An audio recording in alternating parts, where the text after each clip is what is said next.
Welcome back, y'all. This is Tommy with helpwithgadgets.edc, and today we're doing a short review of the Kunwu Padre. This knife has a blade of about 3.34 inches long, and a weight of about 5.07 ounces. And let's zoom in a little bit. Well, let's first show you some of the opening methods. This very easily reverse flicks open, as you can see, and also it quite easily front flips as well. This is a very easy to open knife, despite it being somewhat larger. I won't say that it's a large knife, but let's zoom in and look at this. It's got very nice diamond texture scales and a stone wash blade. Let's go ahead and look at some size comparisons. We'll go ahead and put down the CGRB Pyrite as well as the Miguron Morial.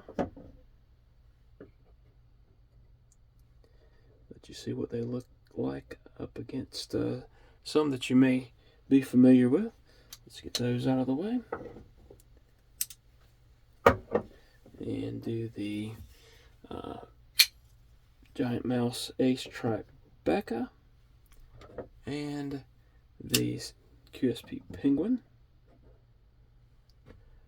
There you can see those. Okay. And next up, let's look at the American Blade Works Model 1 Warney and the RD Blade Spectre. Okay. And next up, let's go with the Kizer Sparrow.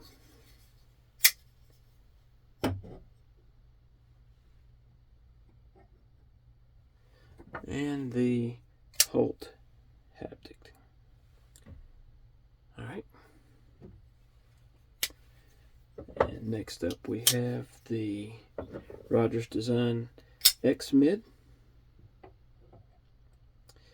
And as you can tell, the Kunwu Padre is quite a bit larger than the Kizer Cyberblade, as most knives are, or at least most of the knives that I have. All right, so that was some size comparisons. We've mentioned the specs. It does have a 3.34-inch blade. Cutting portion of that is just a tad shorter than that, and it weighs in at about just over 5 ounces. This knife is very comfortable in hand. Let's zoom back out just a tad. This knife is very comfortable in hand. It fits the hand well and stays secure in the hand. This one's not going to fly out of your hand very easily.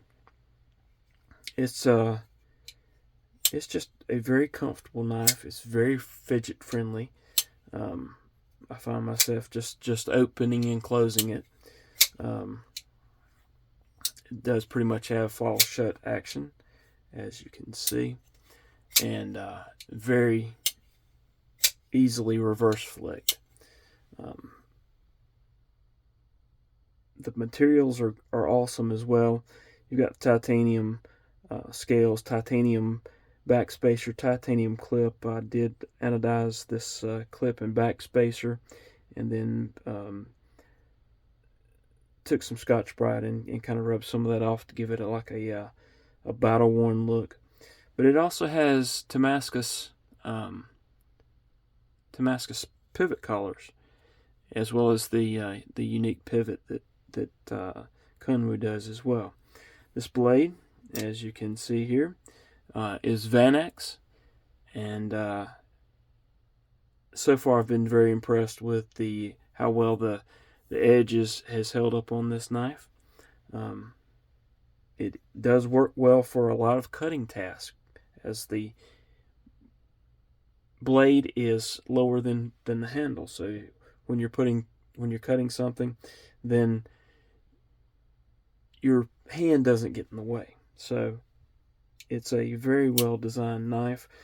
There were some comments about how it did seem somewhat similar to some other designs, but as has been gone over ad nauseum, it's very hard to make a knife that doesn't look like another knife.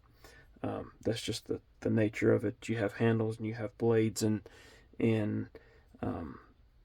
the one that you think it looks like probably looks like another one as well, so that came before it. So just one of those things. Again, the blade has remained very sharp. I think I've only stropped this one a few times, and it has held up very well.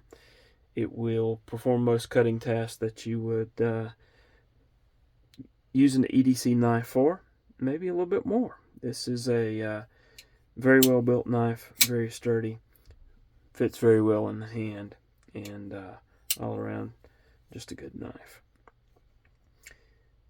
I do have some bits for it that I did have on there, but I decided to try my hand at anodizing the original clip and backspacer, and I kind of like that look as well. So few options. As you can tell, I've bought some accessories for it, so I do enjoy this knife.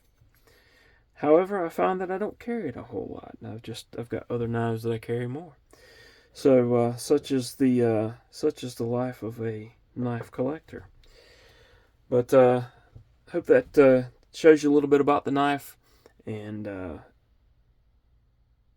hope you enjoyed it. Please like, subscribe, and all that good stuff if you would. And hopefully we'll see you again soon. Thank y'all. Hope y'all have a wonderful rest of your day.